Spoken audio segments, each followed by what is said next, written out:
안녕하세요, 인사이트입니다. 오늘은 2020년 지금 구매할 수 있는 세대의 최신 아이패드 모델을 가지고 왔습니다. 왼쪽부터 아이패드 7세대, 가운데가 아이패드 에어 3세대, 오른쪽이 아이패드 프로 3세대입니다. 물론 여기 없는 12.9인치의 아이패드 프로와 7.9인치의 아이패드 미니도 있지만 오늘은 대표적인 사이즈를 가진 세대의 아이패드를 알아보고 과연 어떤 차이들이 있는지 한번 직접 비교해 보도록 하겠습니다.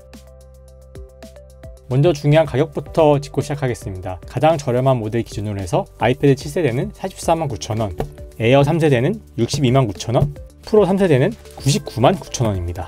가장 저렴한 아이패드에서 에어를 업그레이드 하려면 20만원이 들고 여기에서 프로로 가면 30만원이 뛰게 됩니다. 여기서 알아두셔야 할 게 에어와 프로는 기본 용량이 64GB이지만 7세대 같은 경우는 32GB입니다. 아이패드 7세대는 32GB와 128GB 모델밖에 없기 때문에 어쩔 수 없이 7세대에서도 128GB 모델을 선택해야 할 수도 있습니다. 이럴 경우에 가격이 579,000원으로 에어 64GB 모델과는 5만원밖에 차이가 나지 않게 됩니다. 그래서 보통 아이패드 7세대의 32GB보다는 아이패드 에어 3세대의 64GB를 추천하게 됩니다. 여기서 아이패드 프로는 성능은 깡패이지만 가격이 깡패라서 쉽게 추천드리기 어려운 부분이 좀 있습니다.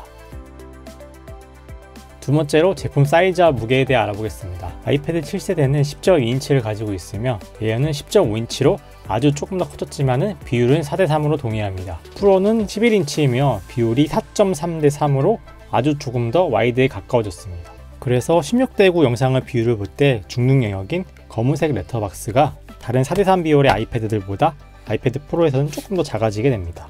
아이패드 7세대와 아이패드 에어의 가로 세로 사이즈는 완전히 동일합니다. 하지만 두께에서 꽤 차이가 납니다. 아이패드 에어가 약 1.4mm 정도 얇은데요. 프로는 이것보다 더 얇아진 5.9mm의 두께를 가지고 있습니다. 다만 프로의 경우에는 뒤에 카톡체가 있어서 이만큼의 면적이 더 튀어나와 있는 것은 감안하셔야 될 것 같습니다. 무게는 7세대가 489g으로 가장 무겁게 나오고요. 그 다음은 474g의 프로이며 아이패드 에어가 462g으로 가장 가볍습니다. 에어라는 이름값을 하네. 디스플레이는 셋 다 LCD 레티나 디스플레이로 해상도는 264ppi로 동일합니다. 다만 아이패드 7세대에만 빠진 기능이 몇 가지가 있는데요. 전면에 라미네이팅 처리가 되어 있지 않아서 터치 표면과 화면 사이에 약간의 갭이 보입니다. 하지만 라미네이팅 처리가 되어 있는 아이패드 에어 같은 경우에는 터치 표면과 화면 사이에 갭이 거의 안 보이는 걸 확인할 수가 있습니다. 그래서 아이패드 7세대에다가 이걸 할 때는 마치 유리를 하나 대고 그 위에 그림을 그리는 느낌이 납니다. 라미네이팅 처리가 된 아이패드 프로의 느낌과 한번 비교해 보세요. 그리고 7세대에는 반사 방지 코팅이 되어 있지 않아서 빛 반사가 더 심합니다. 근데 이건 사실 반사 방지 필름을 사서 붙이면 해결되는 문제니까 큰 문제는 아닌 것 같습니다. 지금 아이패드 에어 같은 경우가 반사 방지 필름을 붙인 상태거든요. 그리고 아이패드 7세대는 주변 광원에 맞춰서 색을 조절해주는 트루톤 디스플레이도 적용되어 있지 않아서 흰색이 좀 왜곡되어 보일 수도 있어요.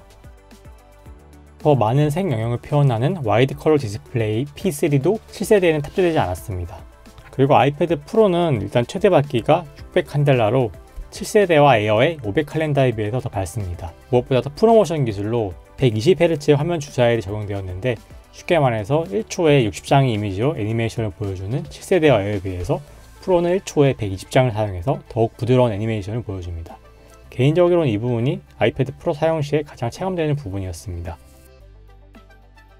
아이패드 7세대는 A10 퓨전 4세대 칩을 사용했는데 이건 2016년 아이폰 7에서 사용했던 것과 같은 칩입니다. 다소 연식이 있는 모델이라고 할 수 있겠죠. 아이패드 에어는 A12 바이오닉 칩으로 2018년 아이폰 XS에서 사용된 것과 같은 칩이며 아이패드 프로는 한 단계 더 진화한 2019년형 A12X 바이오닉 칩을 사용하였습니다. 7세대와 에어는 3GB 램을 탑재하였고 프로는 4GB 램을 탑재하였습니다. 그래서 프로가 조금 더 원활하게 많은 앱들을 동시에 실행하는 멀티태스킹이 더 유용할 것으로 생각됩니다. 그리고 애플이 밝힌 배터리 사용 시간은 세대가 모두 동일한 수준입니다. 배터리 용량도 거의 비슷한 수준이에요.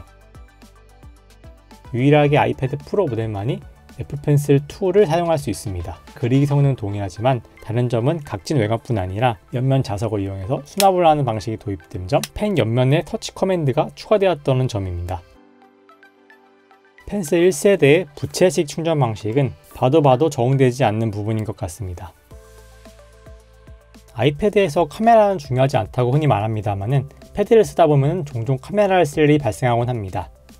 먼저 아이패드 7세대의 후면 카메라는 800만화소 f2.4로 정말 있는 것에만 이의가 있는 수준이며 전면 카메라는 120만화소로 형체만 겨우 판별할 수 있는 수준입니다. 아이패드 2세대 같은 경우는 1200만화소 f2.4의 후면 카메라와 700만 화소 전면 카메라로 조금 더 나아진 수준을 보여주고 있습니다. 프로의 후면 카메라는 1200만 화소 f1.8로 꽤나 준수한 스펙을 가지고 있습니다.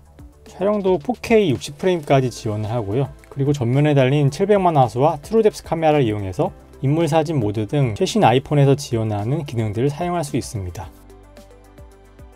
7세대 와이어는 홈버튼에 터치 아이디가 적용되어서 지문 인식으로 전원을 켬과 동시에 생체 인식을 할 수 있습니다. 프로는 페이스 아이디를 탑재해서 따봉을 할 필요 없이 얼굴 인증이 가능해서 사용이 편리합니다.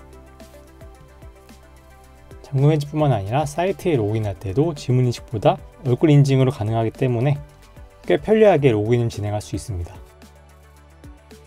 라이트닝을 사용하는 7세대와 아이패드 에어에 비해서 프로는 USB-C를 이용합니다.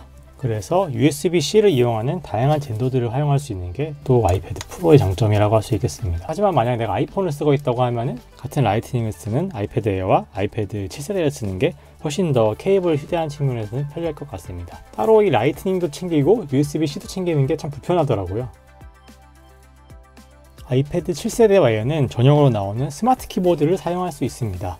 이 스마트 키보드는 아이패드 프로 2세대 전용으로 나온 것과도 호환이 되어서 중고로 싸게 구할 수 있다는 것도 장점입니다. 다만 이 스마트 키보드는 후면까지 보호가 안 되고 잘 떨어질 수 있다는 단점이 있습니다. 아이패드 프로 3세대는 전용으로 나온 스마트 키보드 폴리오를 사용할 수 있는데 후면까지 보호가 되고 자석으로 붙는 면적이 이렇게 넓어져서 사용성이 한층 강화되었습니다. 다만 가격도 조금 더 비싸졌습니다. 아이패드 프로에는 4개의 스테레오 스피커가 적용되어 있습니다. 이렇게 옆으로 영상을 볼 때 왼쪽 오른쪽 양쪽에서 스테레오로 소리를 들을 수 있지만 다른 기기에는 한쪽에만 2개의 스피커가 탑재되어 있기 때문에 한쪽 방향으로 치우친 소리만 들을 수 있게 됩니다. 아이패드 에어와 프로는 최신 기술인 블루투스 5.0을 지원합니다. 아이패드 7세대는 블루투스 4.2로 한 단계 뒤처진 버전이 적용되어 있어서 블루투스 5.0 기기들 대비 끈끈이 좀 더 많을 수도 있겠습니다. 그럼 지금까지 아이패드 7세대와 아이패드 에어 3세대, 아이패드 프로 3세대의 차이점 11가지를 비교해봤는데요. 저는 일단 이런 기준으로 주변 사람들에게 추천을 드리고 있습니다. 일단 처음으로 아이패드를 사용한다면 7세대를 추천드립니다. 사용법을 잘 모르시는 분들에게는 일단 가성비를 중시하는 단말로 구매를 하셔서 사용을 일단 해보시는 걸 추천을 드리고요. 펜슬을 많이 사용한다면 에어 3세대를 추천드립니다. 아무래도 라미네이팅의 차이가 커서 펜을 쓸 때 이 느낌이 더 이제 아이패드 에어가 훨씬 더 좋은 것 같습니다. 그리고 기존에 자기가 홈버튼을 사용하는 아이패드를 많이 써봤고 애플 기기를 좋아한다면 프로를 추천드립니다. 아무래도 전에 없던 새로운 디자인과 새로운 UI가 주는 즐거움이 큽니다. 그리고 아마 이렇게 애플을 많이 쓰시는 분들이라면 이렇게 아이패드 에어를 사시더라도 어쨌든 프로를 다시 사시게 될 거예요. 제가 그랬거든요. 다만 아이패드 프로 같은 경우에는 4세대 모델이 3월 말에 출시된다는 정보가 있으니까요. 조금 더 기다려보시는 것도 좋을 것 같습니다. 그럼 여기까지 인사이트였습니다. 오늘도 시청해주신 여러분들 감사드립니다. 도움이 되셨다면 구독과 좋아요 부탁드립니다. 감사합니다.